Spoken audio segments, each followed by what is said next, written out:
శ్రీమాత్రే నమః. సద్గురు జ్యోతిష్యాలయం నుండి 2026 జూన్ నెలలో 15వ తారీఖు నుండి 21వ తారీఖు వరకు ఈ వారం రాశి ఫలితాలు మేషం నుండి మీనరాశి వరకు ఎలా ఉంది, అందరికీ ఆరోగ్యం ఎలా ఉంది, ఉద్యోగం ఎలా ఉంటుంది, ఒక వ్యాపారం ఎలా ఉంటుంది, రాజకీయం ఎలా ఉంటుంది, ఒక క్యూరియాసిటీతో అందరూ కూడా చూస్తూ ఉంటారు. వాటికి అందరికీ కూడా ఒక అద్భుతమైనటువంటి ఫలితాలని మన యొక్క ఛానల్ ద్వారా అందిస్తున్నాము. జాతకం పడుతున్న వర్షానికి ఒక గొడుగు మాత్రమే, కానీ జాతకం జీవితం కాదు. మీరు మిమ్మల్ని నమ్మండి, మీ యొక్క ఇష్టదైవాన్ని నమ్మండి. ఈ యొక్క జాతకం అంతా మీ యొక్క వ్యక్తిగత జీవితానికి ఒక 30% మాత్రమే వర్తిస్తుంది. తర్వాత మీ యొక్క పర్సనల్ జాతకం ద్వారానే సంపూర్ణ జాతకం అనేది తెలియబడుతుంది. ఓకే, ఈ వారం గ్రహాలన్నీ కూడా ఎలా ఉన్నాయి అనేది మనం తెలుసుకోబోతున్నాం. ఈ గురు భగవానుడు కర్కాటక రాశిలో ఉచ్చ స్థితిలో ఉన్నాడు. శని మీనరాశిలో సంచరిస్తున్నాడు. రాహు కుంభరాశిలో, కేతు సింహంలో ఉన్నాడు. జూన్ 15 తర్వాత సూర్యుడు మిథున రాశిలోకి ప్రవేశిస్తున్నాడు. శుక్రుడు కర్కాటకంలో ఉన్నాడు. జూన్ 21న కుజుడు వృషభ రాశిలోకి ప్రవేశిస్తున్నాడు. ఈ యొక్క చంద్ర రాశి ఆధారంగా సాధారణంగా ఫలితాలు వ్యక్తిగత జాతకాన్ని బట్టి మారవచ్చు. కాబట్టి మీకు వ్యక్తిగత జాతకాన్ని మనం తెలుసుకుందాము. మిథున రాశి మిత్రులారా, ఈ యొక్క వారం అంతా కూడా సూర్య సంచారం వల్ల మంచి అద్భుతమైనటువంటి ఫలితాలు పొందే అవకాశం ఉన్నాయి. రాజకీయ నాయకులకి నాయకత్వ లక్షణాలు ఎక్కువ కనబడుతున్నాయి. విద్యార్థులకి ఇంటర్వ్యూలో బాగా మెరుగొచ్చే అవకాశాలు కనబడుతున్నాయి. వ్యాపారస్తులకి మీ యొక్క డెట్స్ అంతా కూడా క్లియర్ అయిపోయి, ఆ ఓల్డ్ స్టాక్ అంతా కూడా క్లియర్ అయిపోయి అద్భుతంగా ఉంటారు. కుటుంబ సభ్యుల మధ్య, సోదరులు అన్నదమ్ముల మధ్య అనుబంధం పెరుగుతుంది. ఆరోగ్యంలో నిద్ర లేని తనంలో వల్ల కొంచెం జాగ్రత్త అనేది చాలా అవసరమని కూడా చెప్పడం జరుగుతుంది. ఈ వారం అంతా కూడా ప్రేమికులకి కొత్త పరిచయాలు, కొత్త మనుషుల వల్ల స్పర్ధలు పెరుగుతాయి. ఒకరి పట్ల ఒకరికి అపార్థాలు పెరిగే అవకాశాలు కనబడుతున్నాయి.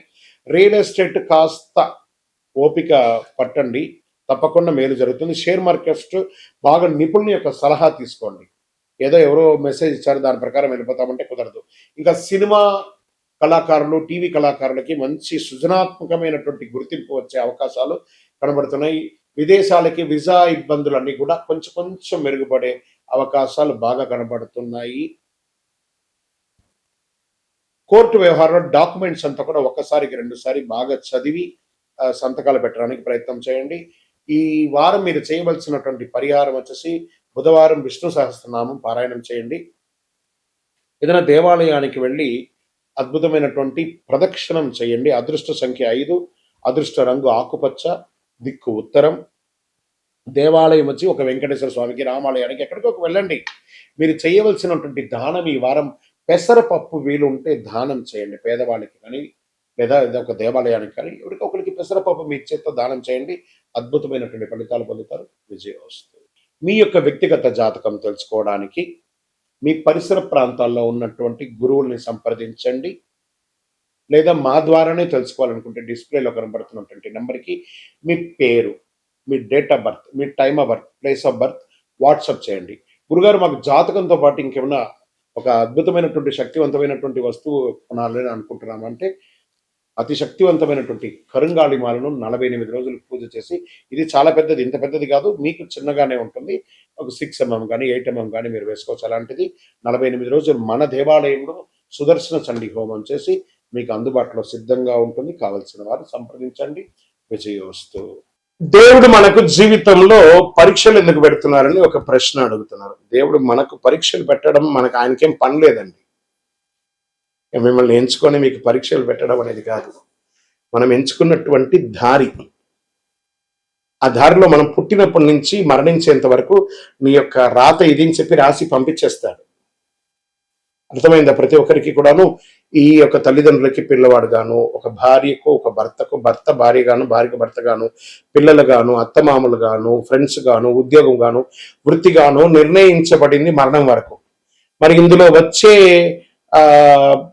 పరీక్షలు అంటారు చూసారా, భగవంతుడు దీన్ని కొంచెం ఫర్నిష్ గా చెప్పుకుంటే చెరిష్ ద గిఫ్టర్, అబ్యూస్ ద గిఫ్టర్ అని అంటారు అనమాట. భగవంతుడు మనకు ఒక అద్భుతమైనటువంటి గిఫ్ట్, ఈ శరీరాన్ని ఇచ్చాడు.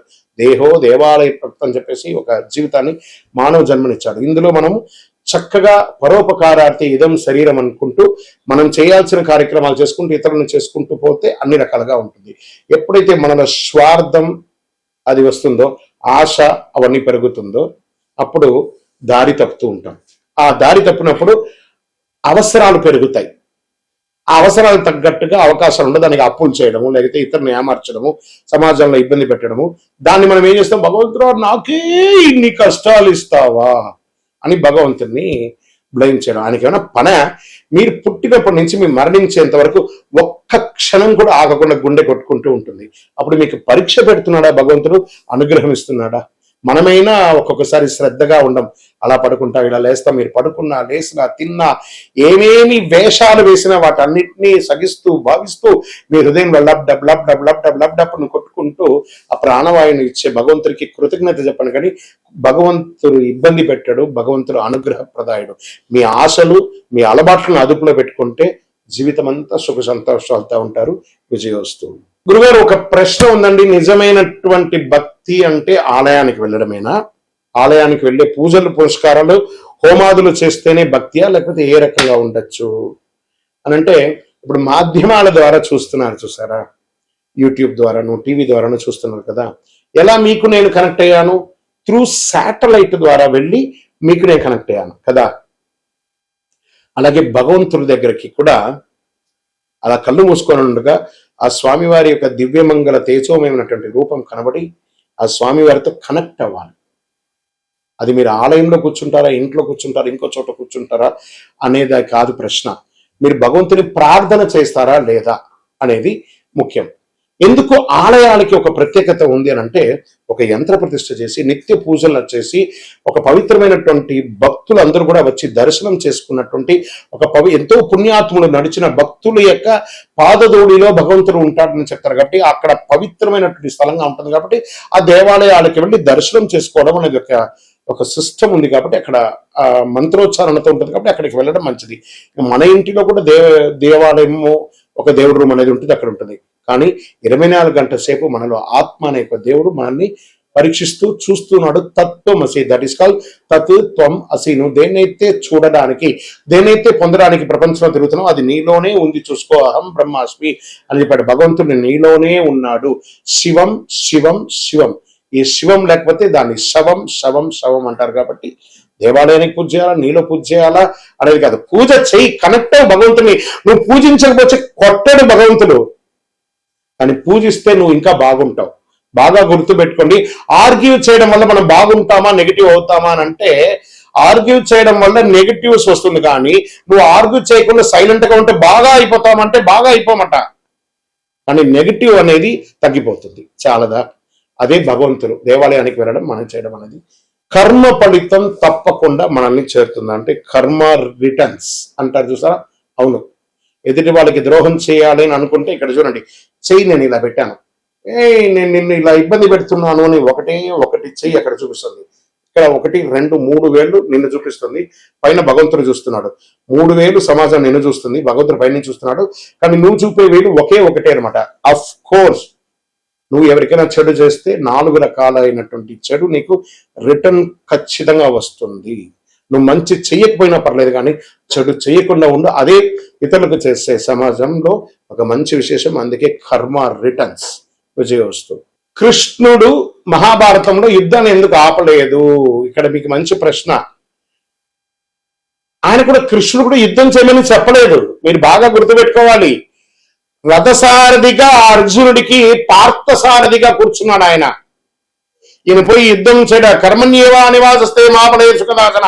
ఈయన ఏం చెప్పాడు?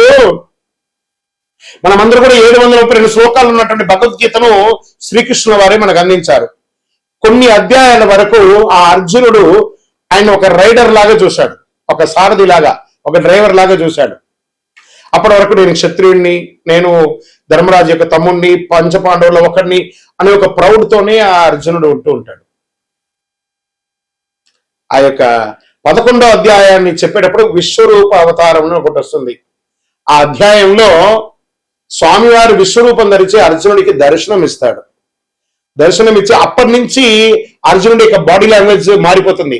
ఎందుకంటే స్వామి ఎటు తల ఎత్తినా స్వామివారు కనబడట్లేదట.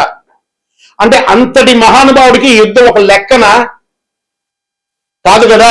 ఎంటైర్ భగవద్గీతలు ఎక్కడ కూడా యుద్ధం గురించి చెప్పలేదు. స్వామివారు చెప్పినటువంటి ఆ 700 శ్లోకాల భగవద్గీతలో కూడా యుద్ధం గురించి మాట్లాడలేదండి, జీవితం గురించే మాట్లాడారు.